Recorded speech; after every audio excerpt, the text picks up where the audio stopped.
Good afternoon to everyone and welcome back to my channel, and it's me again, ang inyong chismosong Kaalda Vlogger. Gusto ko munang magpasalamat sa inyong lahat sa mga walang sawa na tumatangkilik, nanonood, sumusuport at sumusubaybay ng mga content ko here on my YouTube channel. So wag ninyong babaktawan o lalaktawan tong ating content ngayong araw. I'm sure na hindi ninyo pagsisisihan na pinanood nyo ito mula umpisa hanggang ulihan. And syempre, wag na wag kayong mag-i-skip ng segment, okay? Buuin at tapusin nyo to. So, dumako na tayo sa ating main topic for today's video, at huwag ninyong kalimutan na i-spread itong ating ibabalita ngayon dahil napakaganda na ito. So, let's start to our topic for today. Eto nga guys, noon sobrang saya talaga ni Main sa feeling ni Alden, diba? Sa grabe effort si Alden to make this girl a happy and lucky girl on her day. Tapos eto nagkakaroon na eto real talk lang. So eto na guys, watch this. Mamaya papaliwanag ko sa inyo ng buong buo. So eto na guys, watch this. At kung nakita nyo na ngayong recap, so once again say TTO sa mga admins, dumako na tayo sa ating main topic for today's video. Gaya nga ng sinabi ko kanina mga ka-ADN, ito na nga no. Ito na nga, mapunta na tayo sa ating topic for today agad-agad. After all Alden did to Main, after all the efforts, after all the happiness Alden gave to Main is eto lang yung sukle guys, eto lang yung sukle, yung sarsuela, yung puro showbiz, diba, puro kasinungalingan, yung puro kabalbalan lang talaga yung sukle, diba? Aminin na natin as lahat tayo napasaya niya nung araw na yan, diba? Yung grabe nung nag-e-effort ka na talaga na lalaki, yung nag-e-effort ka na, diba? Yung nag-arkila ka ng private jet or ng private plane para lang sumunod dun sa Boracay, just to surprise Main for her birthday and just to make her happy on her special day, because it's her day, diba? It's her lucky day, it's her birthday. Tapos ganito, and the end of the day, ito lang talaga yung isusuklain niya, diba? Na puro sarsuela. Pero guys, don't blame Main, okay? We blame them both dahil because pareho nilang ginusto yan diba? Pareho nilang pareho nilang ginusto yan kasi nga kailangan din they need to pretend to na may iba, na may other guy, 'di ba, sa buhay ni Main. So don't blame Main, okay? Just blame the two of them, Alden and Main. Just blame both of them. Wala naman silang magagawa kundi i-admit talaga yung mga kasalanan nila at kagagawa nila, 'di ba? Eto na nga, dinidilobyo na nga tayo dito sa Pilipinas. Etong mga walang hiyang ito, puro kawalang yaan, kagaguhan, puro kabalbalan, diba? Puro binabaha na tayo, imbis na tulungan tayo na inaatupak nila, diba? Sarsuela. Binabagyo na tayo, nilelet.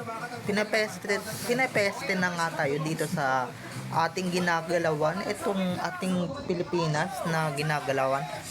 Anong ginagawa ng mga Portuguese na yan? Puro sarsuela pa rin, di ba? Lalong-lalo na yan si Arjo, di ba, na wala namang silbi at pulpul sa kanyang political career, pulpul na talagang politician at wala naman talagang silbi.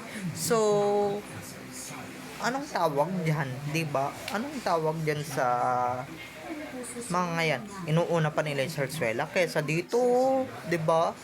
May mga binabaha, binabagyo, kinakalamidad, 'di ba? puro sila pa showbiz ng pa showbiz or puro kawalang yan sa showbiz. Imbis na tumulong, nasa na kayo, 'di ba? And eto marami na rin talagang effort si Alden dyan kay Maine. Isa-isahin ko Lalong-lalo na yung a long time na dati niyang, na dating binalita noon na talagang nag-date sila sa isang 5-star hotel tapos sasabihin niyo wala lang. Ano yan? Pati yung mga pa-arpila ni Alden ng ng private plane para sundan si Maine sa kanyang birthday. 'Di ba? Anong tawag niyo doon? Ano yun? Wala lang para i-surprise si Maine. Susundan niya dun sa Boracay. Tapos sasabihin nila, wala lang.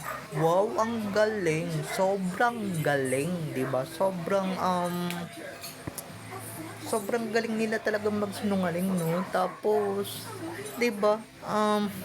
Kaya kami sinasabi ninyong wala lang, mga utot ba kayo o mga gago ba kayo? Mga ulol ba kayo? Sorry guys sa words pero tantanan nyo kami sa kagaganyan ninyo, Allen Richards at Ming Mendoza. Hindi nyo kami kailanman mabibilog or hindi kami magpapabilog sa inyo. May mga utak kami, 'di ba? May mga utak kami na pwede namin talagang gamitin, syempre. At saka may mga alas kami laban sa inyo. Tsaka never namin makakalimutan yung pa-interview mo, Alden, at sinabi mong very very special sa'yo si Ming. Kaya mo sinundan dun sa Boracay, 'di ba? Kaya mo sinundan doon kasi nga you want her to surprise. You want her to surprise her, 'di ba? Yun yung gusto mo, yun yung want mo. Tapos sasabihin mo, wala kayong relasyon. Hindi ba naman ang mukha nyo, di ba? Sa bagay, puro lang naman ka-showbizan yan eh. Puro lang naman kaanuhan yan eh. Puro lang naman kabalbalan yan eh. So, ano pa bang aasahan nyo dyan? Di ba? Lang naman sabihin nila, ganito, ganyan, ganito, di ba? So, di ba? Yun lang talaga yung pinagtataka ko eh. Yung mga kabalbalan talagang yung mga kabalbalan talagang sinasabi nila ngayon na talagang wala silang relasyon. Ay, magtigil-tigil kayo. Shut up, kuya, ate. Diyos ko, tigil-tigilan nyo kami. Hindi kami basta-basta magpapaloko at magpapaikot sa inyo. Ano kami? 'Di ba? Uto-uto, yung bata na ang dali ninyong utuin, yung bata na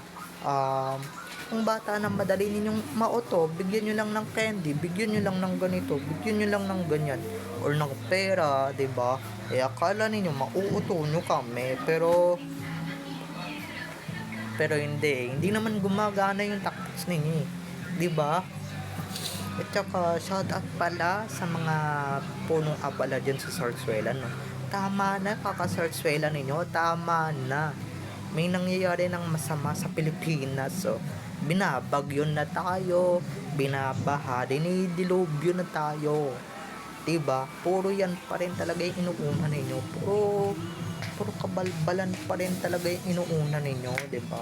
Puro sarili nyo lang talaga ang inuuna ninyo. Diba? Hindi nyo naman talaga kami priority at hindi nyo naman talaga kami makuha-kuhang i-prioritize. Diba? Lalong-lalo na yung magaling daw na politiko dyan, pero sa totoo naman pala, polpol at tarantado naman palang namamahala sa QC District 1 na hindi ko na papangalanan. Kilalang kilala nyo naman, diba? Na imbis na pamunuan or yung anuhin man lang yung kanyang nasa sakupan, inatupag, puro kabaklaan niya, 'di ba? Puro sarsuela. Ang inuuna niya is pagtakpan yung totoo niyang gender, 'di ba? Yung mga constituents mo, hello, mga namamatay na sa gutom, 'di ba? Mga namamatay na sa baha, mga namamatay na sa bagyo. Tapos ikaw nagpapakasarap, nagpapakasarsuela, 'di ba? Panay dito, panay doon, panay abroad, 'di ba? Panay pagpapakasasa sa mga pera ng Pilipino or pera ng Pilipinas na dapat sa amin talaga na pupunta at hindi sa iyo, 'di ba? Or lahat na ng politiko ganyan, 'di ba? mga hindi naman kayo talaga matulungin, diba? So wala na akong ibang masabi kundi pagka talaga showbiz mafia, wala talagang ano, 'di ba? At least si Alden kahit artista lang, 'di ba? Si Alden kahit artista lang 'yan. Talagang tumutulong 'yan. Ikaw, naturingan ka pa naman din na politician or politiko. Ikaw yung politician na puro pulpol, 'di ba? Puro kawalang yaan at kagaguhan ang alam. Imbis na asikasuhin yung um imbis na asikasuhin yung nasa sakupan, ang inaasikaso mo is yung pamaldo ka ng pamaldo dyan sa maruminin yung ginagawa. So ayan ha, baka mamaya i-bash niya naman ako at kung ano-ano na naman yan sinasabi ko dito ha. Kasali yan sa topic, okay, yung Sarsuela, yung si Arjo, 'di ba? Pero yun na nga 'di ba? Kaya wag mapunta tayo sa other topic for today. Sambit ko na kanina na grabe effort ni Alden kay Maine, tapos ganito lang yung ginagawa ni Maine, 'di ba? Guys, pareho nilang ginusto yan, okay? Pareho nilang inagree yan, 'di ba? Yung lecheng Sarsuela na yan, pareho nilang they want to pursue this Sarsuela, 'di ba? Para maitago nga naman yung katotohanan na sila na, and syempre para hindi malaman ng buong mundo at hindi malaman ng buong sambayan ng Pilipino at ng buong chismosong marites, at para hindi nga naman mapakailanmanan yung yung kanilang private na buhay. Syempre nag-agree sila, okay? Kaya don't worry, okay? Don't worry.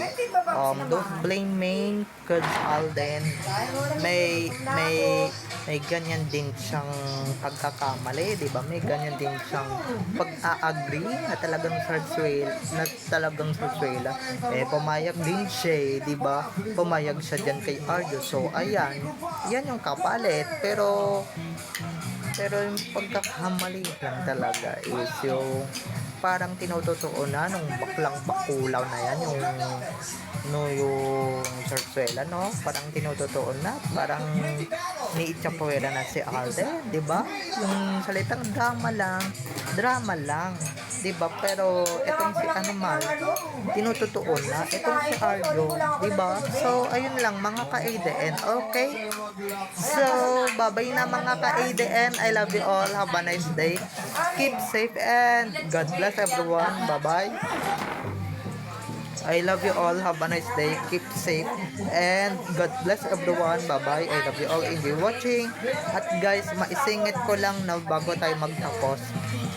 Kung i-compare mo kung si Arjo kay Alden, mas may silbi naman si Alden sa lipunan kaysa dyan kay Arjo. Alam nyo ba kung bakit? You know why? Ba't ko nasabi yon? Kasi si Alden, once na may nabalitaan niya na nabaha or may kalamidad, talagang namimigay yan, 'di ba? Kahit nasabihin yung kasuhodang aktor yan, umaarte yan sa TV, oo, gumagawa ng teleserye yan, ng movie yan, pero hindi kagaya ni Arjo na sobrang damot sa kanyang sinasakupan, 'di ba? Or sa kanyang nasasakupan. Okay? So ayun lang mga ka-ADN. Bye-bye na. I love you all. Enjoy watching. See you on my next videos. Bye-bye. Don't forget to subscribe to my YouTube channel, and syempre don't forget to click the notification bell para pag nag-upload ulit ako, kayo agad ang unang-unang manonotify sa aking mga susunod pang i-upload na mga videos. Okay? So, bye-bye na mga ka-ADN. I love you all. Have a nice day. Keep safe and God bless everyone. Bye-bye. I love you all. Enjoy watching. Bye-bye.